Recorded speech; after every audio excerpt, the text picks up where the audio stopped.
Well, thank you very much, Greg Sharkey, for all the tremendous effort that you and your friends have put into the organising of this incredible meeting this evening. Not just a vibrant audience here in London, but you, the thousands, tens of thousands actually, who have been watching these proceedings live on that wonderful invention, Patrick, the Internet.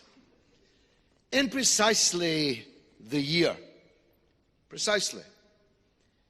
that a Russian gentleman, to quote my good friend Neil Clark, asked the question, what is to be done? A man called Hobbes wrote a book on imperialism. It has been in print since 1902. It is on every university reading list. It has been quoted approvingly by no less than Mr. Blair himself, by Gordon Brown, 2 British Prime Ministers. It has been quoted approvingly even in The Guardian. And yet, because 8 years ago, Jeremy Corbyn wrote a small comment, a blurb, see this film, read this book, which said, this is quite a good book actually, although it was controversial in parts at the time, no less than the London Times, formerly the paper of record, now another sewer of neocon propaganda, a cell actually of neocon propaganda, led with it on its front page that Jeremy Corbyn had endorsed a book which contained within its hundreds of thousands of words some casual racism, although they were only concerned about one particular casual racism. They weren't concerned that the author described the colonial peoples as lesser races. That's what he said in the book. Lesser race. They're not interested in that one. But his casual racism, an entirely unfounded casual racism about the banking and finance industries, has got Corbyn in the midst of another anti-Semitism storm. With local elections tomorrow, who'd have thunk it? The reason I mention it is this. We have tonight, I believe, certainly for the people watching around the world, slain the slander of Julian Assange. Whether his activities in Sweden, his attitude towards cats, his personal hygiene. Is there any sentient being who hasn't smelt a rat that as soon as Jeremy Corbyn became a threat to the British establishment, it was discovered that he was an anti-Semite? As soon as Julian Assange was no longer the flavour of the month, all kinds of things were discovered about him. These hypocrites are not, I promise you, because I know them, I've known them for well over 30 years. These are not deluded, these journalists. They have not lost their way like some lost sheep. Journalism in what is laughingly called the mainstream media now is no more than a battalion of state power in Britain and in the United States. That's all that it is. And that is why the Duran, that is why 21st Century Wire, that is why the Canary, that is why the Squawk Box, that is why WikiLeaks. Because nature abhors a vacuum. And these people, with their criminal malfeasance, have created a vacuum. Of course, from time to time, though it's been a while, some nobility emerges. And let me give you just one example. When the Daily Telegraph was offered stolen property, that property being the details of the grand larceny of public funds in the MP's expenses scandal, which revealed that hundreds of members of Parliament, some of them the biggest names in the land,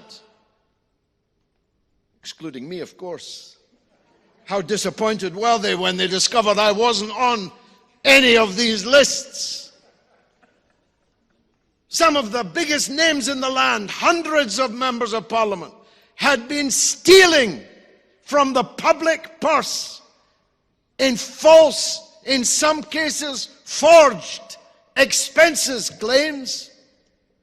The Telegraph had no compunction about publishing this stolen information, whose provenance was theft. And rightly so. They were hailed, they won journalism awards, and rightly so. Their circulation boomed, and rightly so, because what they were revealing was much more important than the original act of theft which had made these publications possible. Well, that's all that Julian Assange and WikiLeaks have done. On a grander scale, they have revealed not just, important as it is, the grubby thievery of our parliamentarians. They revealed war crimes. Now look, when I'm dead, if you cut me open, the word Iraq will run through me like the word Blackpool in a stick of rock. And I am with Julian Assange until the end because of his revelation of war crimes committed in Iraq. I've told you, Mr. Blair, he's gone now. I've told you, as long as God gives me breath, I will pursue you until the ends of the earth to hold you responsible for the crimes you committed in Iraq.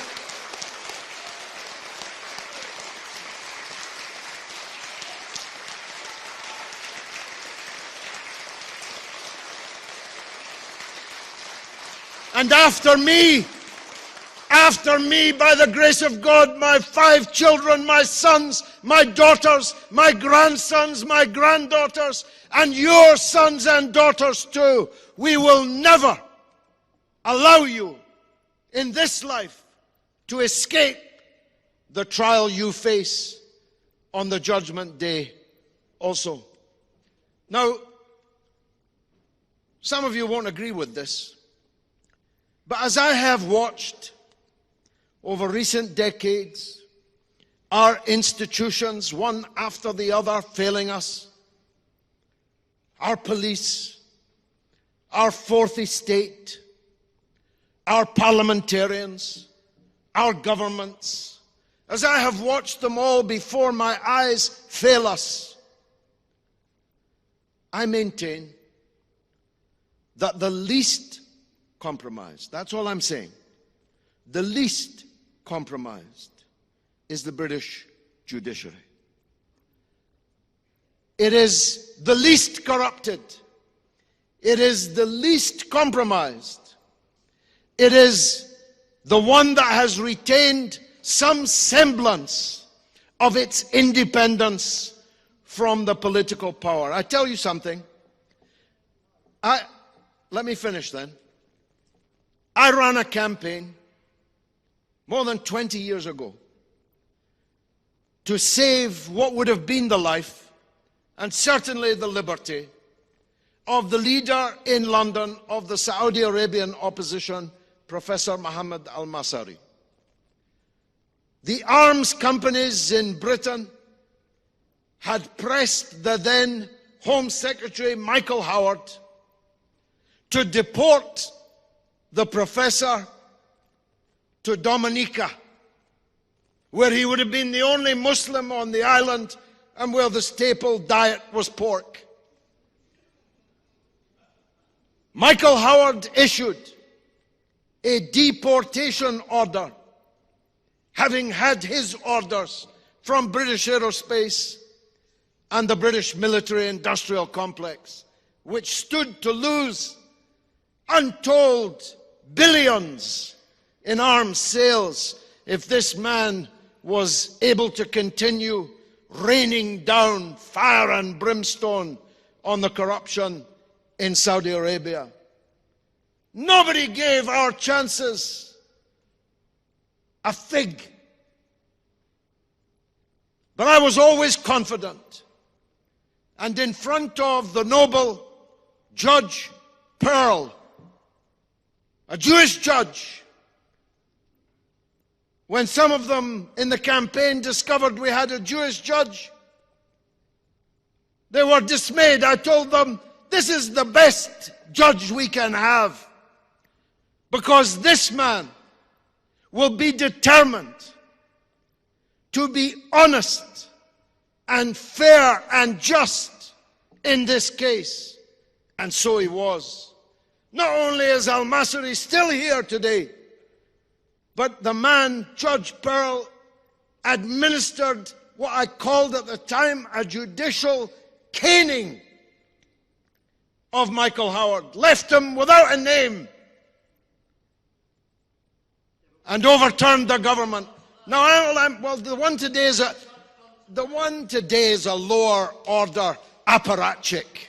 She's a lower order apparatchik. All I'm saying is, yes, we need to politically mobilize. Yes, we need public opinion.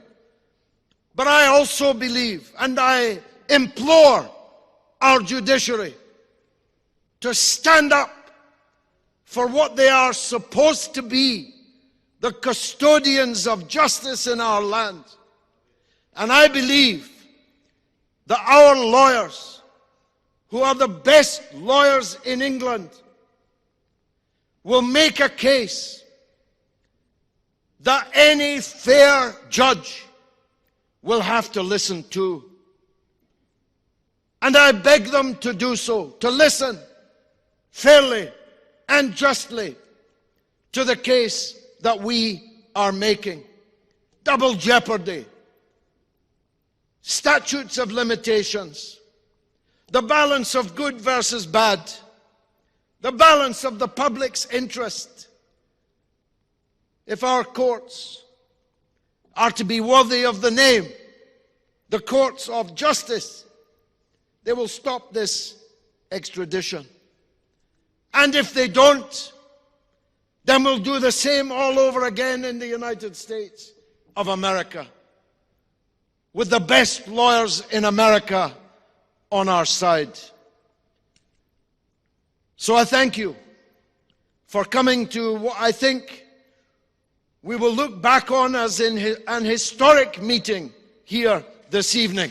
Thank you very much indeed for coming.